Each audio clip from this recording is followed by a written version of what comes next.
Guys, welcome back to my channel Bansal Biology. In today's video we are going to solve the questions of LOD score, that is a part of genetics, and it is a very important topic. Regarding its detailed video, I have already uploaded one video and its link you will find in the description box. So let's get started with the video and let's solve some of the questions from the year 2019 and 2020.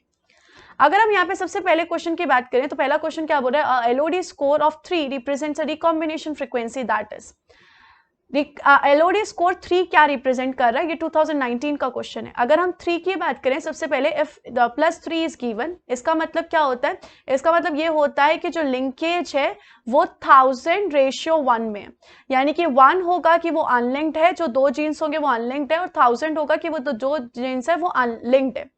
सो अगर हम यहाँ पर देखें 3 represent करता है 1000, तो यहाँ पर डी ऑप्शन बिल्कुल सही होगा. 1000 times as likely as the hypothesis of no linkage. 1000 times से चांसेस है कि वो लिंक्ड होगा as compare to non linkage. So very easy question, D option यहाँ पे सही है, आप देख सकते हो आराम से हो गया. इसके अलावा if we see one more question, it is from the year CSI 2020. So if we see this question, यहाँ पे क्या बोला हुआ है, आपको LOD स्कोर दिए हुए हैं 1, 2 and 3. यहाँ पे आपको इनसे रिलेटेड कंक्लूजन बताने. First of all if we see 3 represents 1000:1, that is 1000 chances are 1000 time chances that if the gene is linked. If 2 is given, that it is 100:1:1, 100 times linked, 1 is unlinked. And इसका मतलब होता है 10:1, इसका मतलब है कि 10 times है कि लिंक्ड है. तो इस तरीके से ये सारी बातें जाती हैं. अगर हम यहाँ पे देखें for gene 1, the probability of the gene being linked is 10 times more likely than them assorting independently. सही बात है, 10:1 हम देख रहे हैं. अनलिंक्ड का मतलब कि वो इंडिपेंडेंटली असॉर्ट होंगे, और 10 का मतलब है कि वो लिंक्ड है, ऑब्वियस सी बात है. For gene pair 2, the LOD score 2 indicates that the probability of the gene linked is twice. It is not twice, it is 100 times. Twice और 100 times में बहुत ज्यादा फर्क है, तो यहाँ पर बी ऑप्शन गलत हो गया. बी ऑप्शन गलत हो गया तो हमने इसको गलत कर दिया. The gene pair of 1 and 2 can be both considered as linked while the gene pair 3 exhibits independent assortment. 3 gene pair बोल रहा है भाई मैं ही तो हूं जो बताता हूँ लिंक्ड हूं, मेरे बाद ही बोला जाता है कि यहाँ लिंक्ड है, कंफर्म बताया जाता है, और आप मेरे को ही गलत बोल रहे हो, यहाँ पे गलत है. The gene pair of 3 can be consider that linked. Obvious ही बात है, उसको आप कंसीडर करोगे ही लिंक, क्योंकि +0 उससे ज्यादा की वैल्यू लिंक्ड होती है. तो यहाँ पर क्या होगा, सी ऑप्शन बिल्कुल सही होगा. इजी क्वेश्चन, आराम से आपको मिल सकते हैं इसमें मार्क्स, कोई दिक्कत नहीं होगी. If we move to the next question is also from the year CSIR 2019.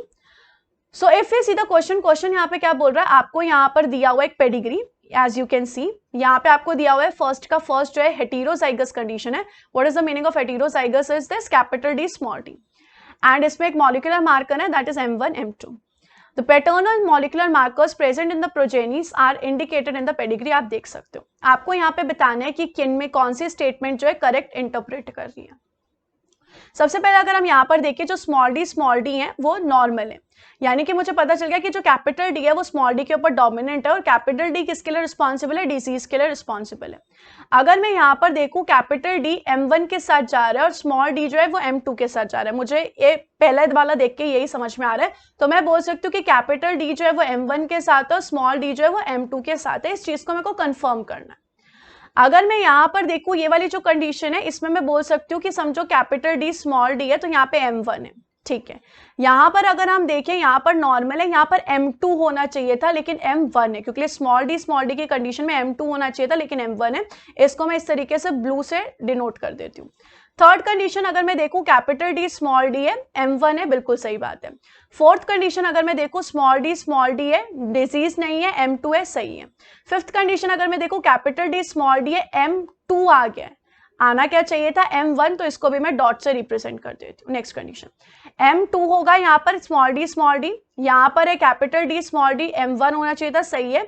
यहाँ पर स्मॉल डी M2 होना चाहिए था, सही है. यहाँ पर कैपिटल डी स्मॉल डी, यहाँ पर क्या होना चाहिए था, यहाँ पर M2 होना चाहिए था, ये स्मॉल डी होगा, पर यहाँ पर क्या आ गया, M1 आ गया.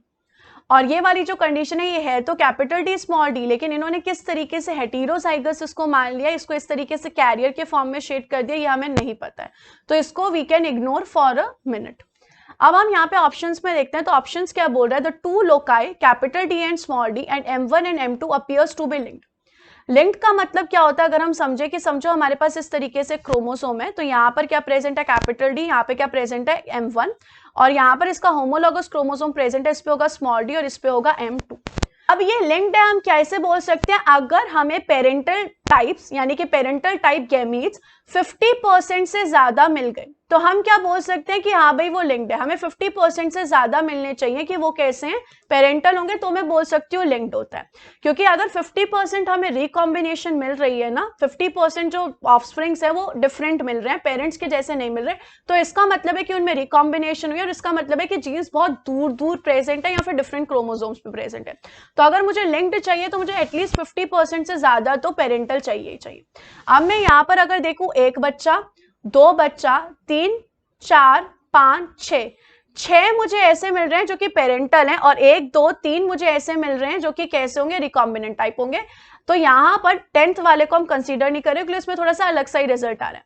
तो यहाँ पर अगर हम देखें 6 है लिंक्ड, 3 है अनलिंक्ड, तो काफी डिफरेंस है। अगर 4.5 और 4.5 आता तब हम बोलते हैं कि पता नहीं लिंक्ड है अनलिंक्ड है, लेकिन 6 काफी अच्छा है, 6 क्या है, पेरेंटल है, तो इससे मुझे कंफर्म पता चल गया कि ये लिंक्ड ही होंगे, मतलब डी और M1 साथ में और स्मॉल डी और M2 साथ में, तो ये लिंक्ड है। तो यहाँ पे ए ऑप्शन मैंने बिल्कुल सही कर दिया। जैसे ही मैंने ए ऑप्शन सही कर दिया मुझे पता चल गया कि सी ऑप्शन यहाँ पे बिल्कुल सही है, फिर भी मैं देख लेती हूँ।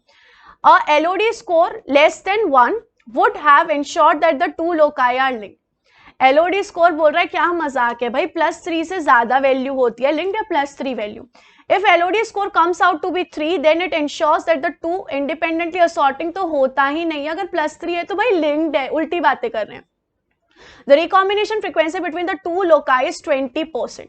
यहाँ पर बोला है कि जो recombination frequency है इन दोनों के बीच में वो 20% है। तो इसमें अगर मुझे परसेंटेज फाइंड आउट करनी है तो मैं क्या करूंगी, नंबर ऑफ रिकॉम्बिनेंट्स जो मुझे मिल रहे हैं अपॉन यहाँ पे मैं कर दूंगी टोटल, जितने भी टोटल है इनटू 100 में करके देख सकती हूँ। तो यहाँ पर अगर हम देखेंगे इसको, अगर हम सॉल्व करेंगे तो उसकी वैल्यू कितनी आ जाती है, लगभग 33% आ जाती है, लेकिन यहाँ पे तो वैल्यू कुछ और आ रही है। सिमिलरली अगर मैं यहाँ पे चारों को कंसीडर करके चलती कि चारों यहाँ पे रिकॉम्बिनेंट है, ये भी यहाँ पे रिकॉम्बिनेंट है, तो यहाँ पे क्या आ जाता, 4/10 इंटू 100। तो यहाँ पर इस तरीके से सॉल्व हो जाता तो वो 40% आ जाता। तो रिकॉम्बिनेशन फ्रीक्वेंसी तो थोड़ी सी हमारी अलग आ रही है, लेकिन फिर भी अगर हम ऑप्शन के हिसाब से जाएं तो सी ऑप्शन बिल्कुल सही जा रहा है।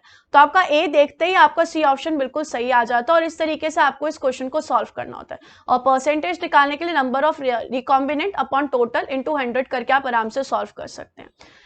So I hope guys कि आपको बिल्कुल अच्छे इस video was really helpful for you. Thank you so much for watching this video. Don't forget to subscribe my channel and share this video with all your friends. Thank you so much guys. Bye bye. Take care.